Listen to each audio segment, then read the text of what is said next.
প্রতি রমজান মুবারকে হযরতে জিবরাইল আসতেন, হুজুরকে বলতেন, হুজুর আপনি তেলাওয়াত করেন, আমি শুনি, যতটুক নাজিল হয়েছে পড়েন।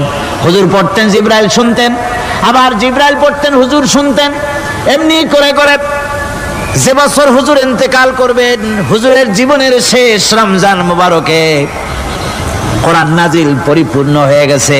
হযরতে জিবরাইল বলেন, হুজুর কোরআন তো নাজিল তামাম হয়ে গিয়েছে, এবার আপনি পুরা কোরআন পড়ে আমারে শোনান। হযরতে রাসূল পুরাটা পড়ে 30 পারা পড়ে শোনায় দিলেন, জিবরাইল শুনলেন। এবার জিবরাইল বলেন, হুজুর আমি তেলাওয়াত করতেছি, আপনি শুনেন। হযরতে জিবরাইল 30 পারা পড়লেন, হুজুর শুনলেন। আবার হযরত জিবরাইল বলেন, হুজুর আবার আপনি পড়েন। হুজুর পড়লেন, জিবরাইল শুনলেন, আবার জিবরাইল পড়লেন, হুজুর শুনলেন। তার মানে হলো হুজুর যে বছর ইন্তেকাল করলেন, ওই বছরের রমজান মুবারকে হযরত জিবরাইল 2 বার পড়েছেন, হুজুর শুনেছেন, আর হুজুর 2 বার পড়েছেন, জিবরাইল শুনেছেন, যাতে করে একটা জের জবর, একটা আয়াত, একটা সেমিকোলন যেন বাদ না পড়ে যায়। একবার রাসূল করিম সাল্লাল্লাহু আলাইহি ওয়াসাল্লাম যাচ্ছিলেন পথ দিয়া, জঙ্গল থেকে একটা উট বেরিয়ে এসে হুজুরের পায়ের উপরে চুমা খাইলো, সেজদার মতোই করলো।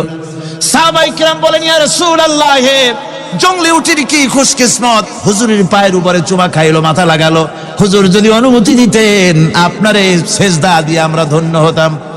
নবীজি বলেন, খবরদার, এই পৃথিবীর কোন মানুষকে সেজদা দিতে পারে না। আমি যদি কোনো মানুষের জন্য সেজদা করা জায়েজ করতাম, তাহলে দুনিয়ার সমস্ত নারীদের বলতাম স্বামীর সামনে সেজদা দিতে। সেজদা হবে কেবলমাত্র কার, আর কারো হতে পারে না। আমার ভাইয়েরা, মাছে গিলে ফেলেছে, মাছ পানির অথল তলদেশে চলে গেছে, মাছের পেটের ভিতরে জানলা নাই, দরজা নাই। হযরত ইউনূস আলাইহিস সালাম লক্ষ্য করলেন, এখন তো আর বাঁচতে পারবো না, মরা ছাড়া পথ নাই। ইউনূস আলাইহিস সালাম চিৎকার মারলেন, লা ইলাহা ইল্লা আনতা সুবহানাকা ইন্নী কুনতু মিনাজ জালিমিন। পড়েন সবাই, লা ইলাহা ইল্লা আনতা সুবহানাকা ইন্নী কুনতু মিনাজ জালিমিন। লা ইলাহা ইল্লা আনতা, আল্লাহ তুমি ছাড়া কেউ নাই, তুমি ছাড়া কেউ নাই, কোন ইলাহ নাই, মাবুদ নাই। আমি তোমার পবিত্রতা ঘোষণা করছি, তুমি দয়া করে আমাকে বাঁচাও, আমি আমার নিজের উপর জুলম করেছি।